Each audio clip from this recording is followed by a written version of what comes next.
All right, so I have a few minutes before Shelly comes home with the kids, and going to go through a Lent reflection at the start of Lent about discipline, devotion, and renewal. So Lent is often thought about as a time for giving things up, like sugar, chocolates, TV, certain foods. But over the years, I've come to see it as something deeper, I suppose, as one does. And it's not just about subtraction, it's about recalibration and devotion, aligning my body, mind, and spirit towards what truly sustains me. And interestingly, modern narratives are confirming what Scripture has told us all along, that discipline leads to renewal. So let me tell you a story about cutting sugar. It was a small change with a big discovery. In 2003, I gave up sugar for Lent.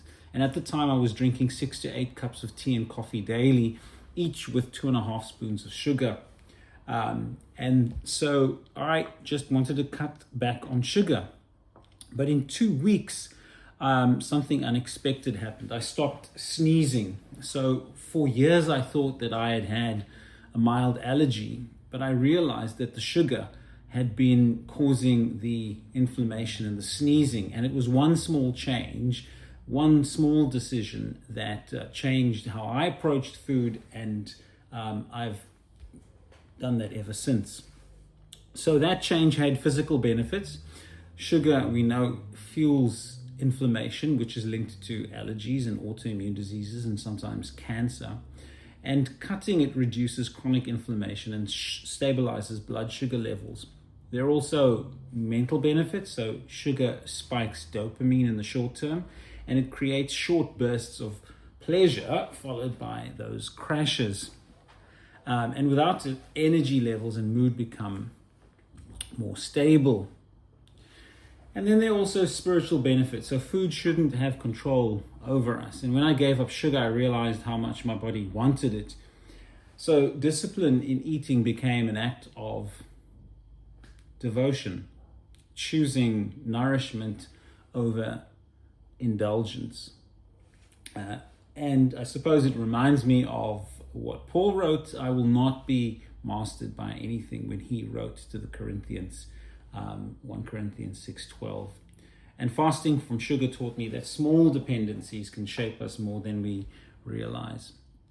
Then there's fasting, moving on to a reset for body and soul. So this experiment with sugar led me into the practice of fasting. And at first, it was just skipping a meal or two. And over the years, I stretched it further and further, and eventually stretched it to fasting for 5 days with only water. And the physical benefits for that, fasting triggers autophagy. So this is more sort of what I've read. It's not something that I've experienced. And the body's way of clearing out damaged cells is called autophagy. And then in place, regenerates new ones. And it lowers inflammation, improves insulin sensitivity, and even lengthens telomeres, which are the protective caps on DNA, and those are responsible for slowing aging. And then there are the mental benefits. Hunger, I realized, is often just sugar withdrawal, and so those feelings that we often interpret as hunger are cravings for sugar. And after 24 hours, the brain starts producing more what's called BDNF, or brain-derived neurotrophic factor, and that protein improves mood, memory, and mental clarity. And then there are the spiritual benefits. So fasting teaches self-control, and it strips away the distractions and brings stillness. One of the incredible experiences of fasting is that stillness that one experiences, and not just the stillness, but the sense of getting through the fasting and turning one's focus away from the routine of eating food and towards prayer and reflection. So Jesus fasted for 40 days, and he prepared his heart and his mind for his ministry. Daniel fasted from rich foods with his friends in Daniel chapter 10 as an act of devotion and clarity, and their discipline led to deeper communion with God. And then one of the other things that I gave up was television, and realizing that this is a battle for attention, television.